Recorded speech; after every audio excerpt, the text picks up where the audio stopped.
त्यांच्या आजोबांनी राज्यात देशात राजकारण केलेलं आहे आणि त्यांनी कशा पद्धतीनं माहिती घेत होती काय ह्याचं जरा अगोदर घरातूनच मार्गदर्शन घ्यावं. अर्ध्या हळकुंडानं शहाणं कोणी त्यांनी आज मीडियामध्ये स्पष्ट कबुली होतो. तर ह्याच्या पुढे अशी घटना मला तू घडणार नाही.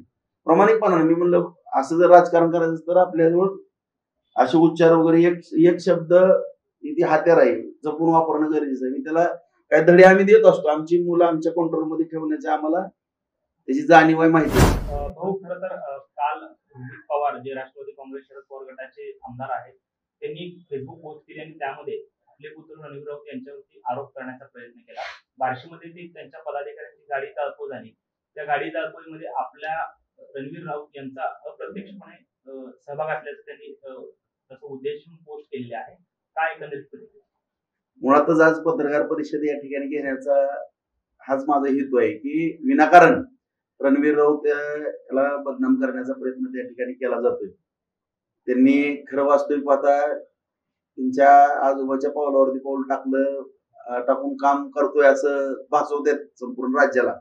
परंतु दुर्दैवाचा भाग आहे की त्यांच्या आजोबांनी राज्यात देशात राजकारण केलेलं आहे आणि त्यांनी कशा पद्धतीनं माहिती घेत होती काय ह्याचं जरा अगोदर घरातूनच मार्गदर्शन घ्यावं. अर्ध्या हळकुंडानं शहाणं कोणी त्यांनी चुकीच्या माहितीच्या आधारावरती या ठिकाणी कोणावरती बेछूट असे आरोप करून शेवटी प्रत्येकाचं भवितव्य असतं.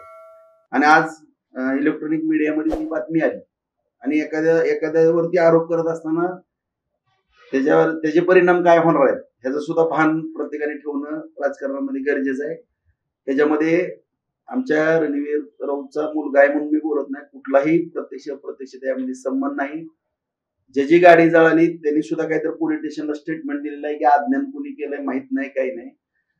आणि गेल्या महिन्यामध्ये जो प्रकार काही घडलेला होता, जे रणवीरकडनं काही शिवीगाळी एका युवकाला झाली, त्या युवकांनी एका मुलीची छेडछाड झालेली होती. रणवीर आमच्या प्लॅन्ट वरती जात असताना रस्त्यात त्याला तो प्रकार दिसला. तो उतरल्यानंतर ती मध्यस्थी करत होता. तो युवक त्या मुलीच्या भावाच्या अंगावरती धावू जात होता म्हणून तो प्रकार त्या ठिकाणी घडला. आणि त्याचा संदर्भ देऊन आता त्यांच्या गाड्या काहीतरी 1 महिन्यानंतर जळालेल्या आहेत, 2 गाड्या त्यांच्या. आणि गाड्या जळत असताना आम्ही शोध घेतोय की ही नेमक्या गाड्या कोणी जाळल्या. जी या ठिकाणी रणवीरचं काम पाहून रणवीरला विधानसभेमध्ये पण बदनाम करण्याचा प्रयत्न केला आणि आताही बदनाम करण्याचा. कारण मी आज नम्रपणे मी सांगू इच्छितो तुम्हाला, पण सर्व मीडियाला बांधवांना किंवा राज्यातील जी काही जनता पाहत असेल किंवा आमच्या तालुक्यातील, की साधी एक एनसी त्याच्यावरती नाही. तो वकिली ऍडव्होकेट आहे रणजित पण दोन्ही मुलं आणि दोन्ही व्यवसायाशी निगडीत आहेत. सामाजिक कार्यकर्ते पण आहेत आणि अशा चुका ते करू शकत नाहीत. त्याला एका मुलीतून तो इतका जवळचा कार्यकर्ता किंवा साधा रोज बसणार त्याच्या घरापर्यंत मुलीपर्यंत कोण चाललं, शेवटी राग अनावर झाला. आता तशी त्याच्या तोंडातून उच्चार येणं ही सुद्धा शोभनीय गोष्ट नाही. मी त्याचं मुलगा म्हणून समर्थन करणार नाही.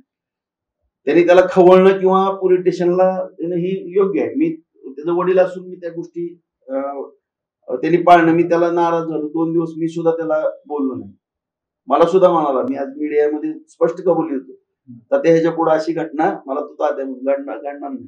प्रामाणिकपणाने मी म्हणलं असं जर राजकारण करायचं तर आपल्याजवळ असे उच्चार वगैरे एक शब्द ती हत्यार आहे, जपून वापरणं गरजेचं आहे. मी त्याला काय धडे आम्ही देत असतो. आमची मुलं आमच्या कंट्रोलमध्ये ठेवण्याची आम्हाला त्याची जाणीव आहे, माहिती आहे.